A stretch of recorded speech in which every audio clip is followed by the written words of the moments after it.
All right, this is kind of a continuation, and this is a concept.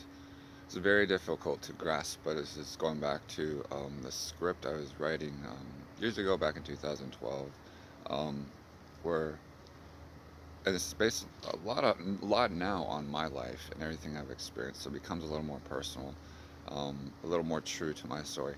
Um, but the story was basically about a DJ who had gifts, he had abilities to speak through his art and his music, um, but ended up being intercepted, or how do I say it? Well, intercepted um, by watchers or people who, on the larger scale of things, um, people on the opposing side of, you have the freedom of the people and the freedom of society and everything, where the abundance, the nature, everything truest to our form, um, is present, will always be present, but is intercepted by somebody on the opposing side who realizes their resources and their lives are going to start running out eventually. You have oil. If you think about this, I kind of thought this through, and I was like, what happens when oil runs out? Pollution is a lot of that comes from burning up of the oil in the atmosphere and everything. But if oil ran out, it would still burn up into the atmosphere, and Mother Nature would still clear the air. We're breathing in all this. We're not exactly breathing in fumes of oil unless you're in a highly polluted area. But eventually, Mother Nature does clear and cleanse that toxicity within the air.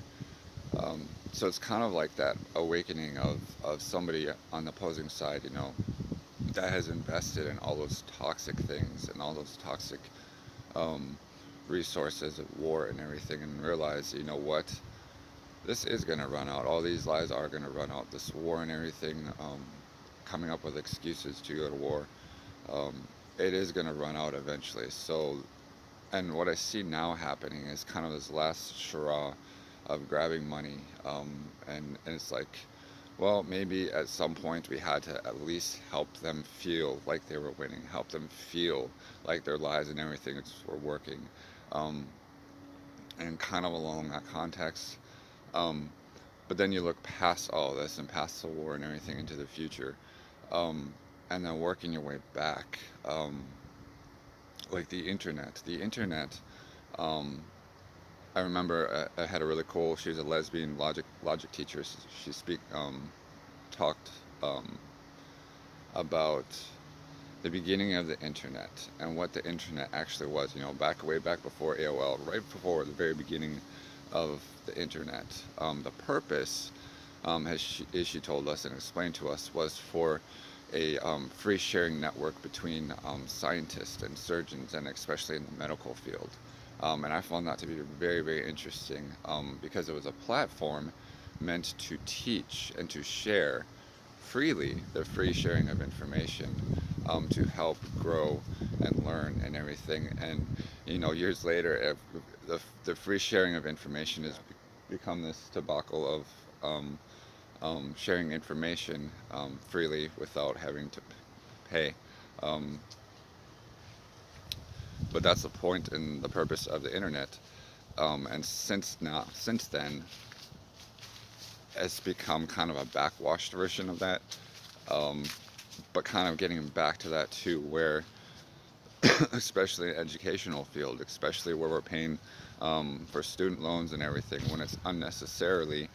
And many of the crafts, if you want to be an electrician, or if you want to be a carpenter, if you want to go to school for, you know, programming or anything like that, these are things we can learn freely using the internet, you know, without having to pay bundles and bundles of money for student loans and everything.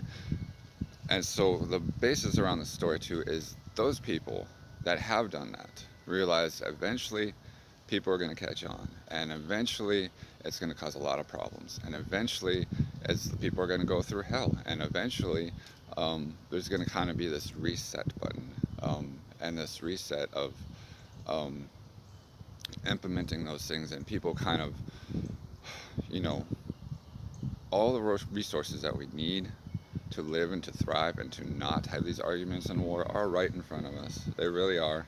It's just a matter of figuring out that formula and the execution of implementing that into society. So I think that's why a lot of within the past 4 years especially, it's kind of like, well, this good thing is possible.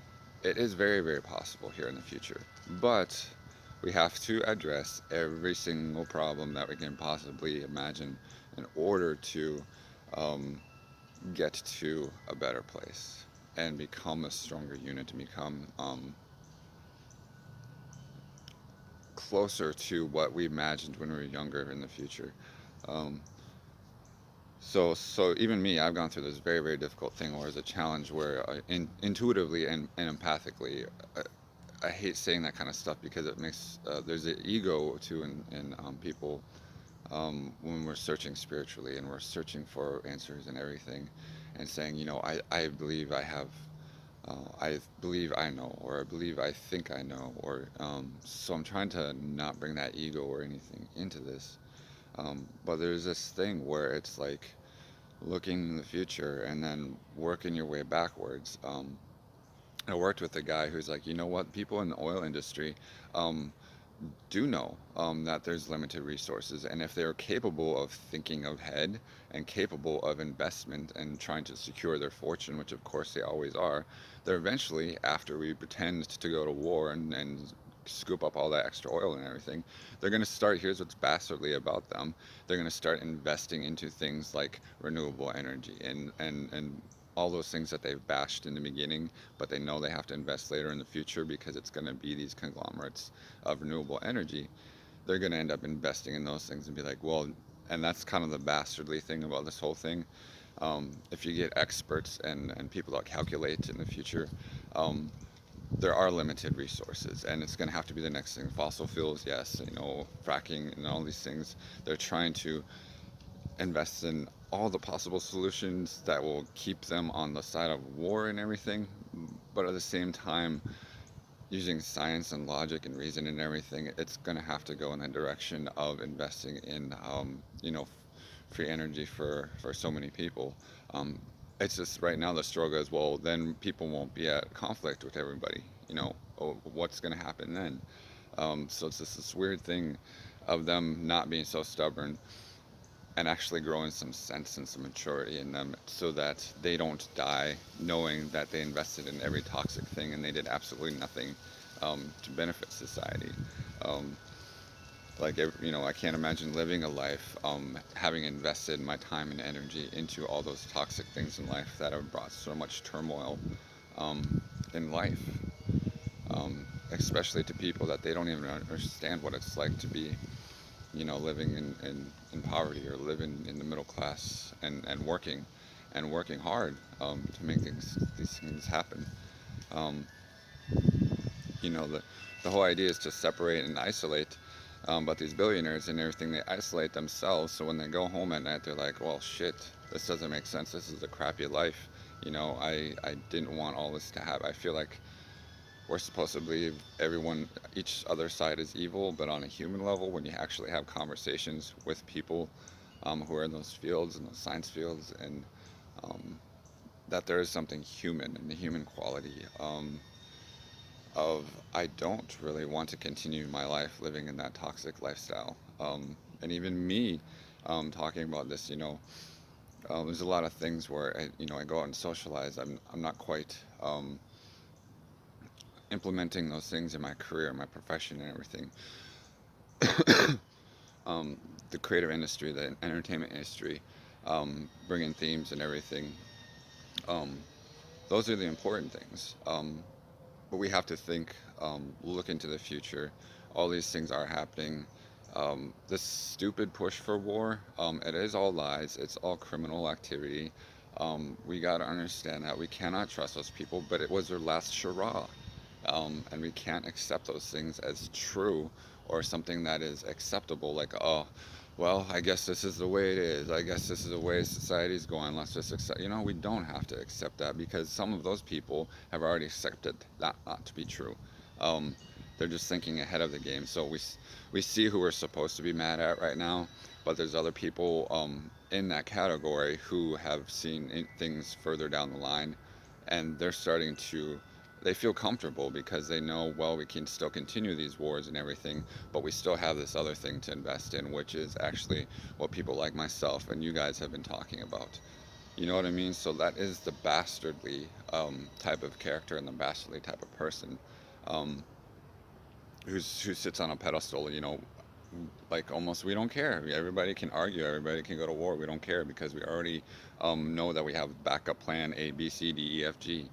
Um, but unless these people ask and demand to get to G, to D, to whatever first, you know, it's kind of that push to continue to get there and bypass all these this nonsense and everything. But um, so that's just part of this is just a small part. I mean, I do not like how the extremes on both sides are both, you know, these paranoid conspiracies on both sides that is like, oh my God, it's the end of the world, World War III.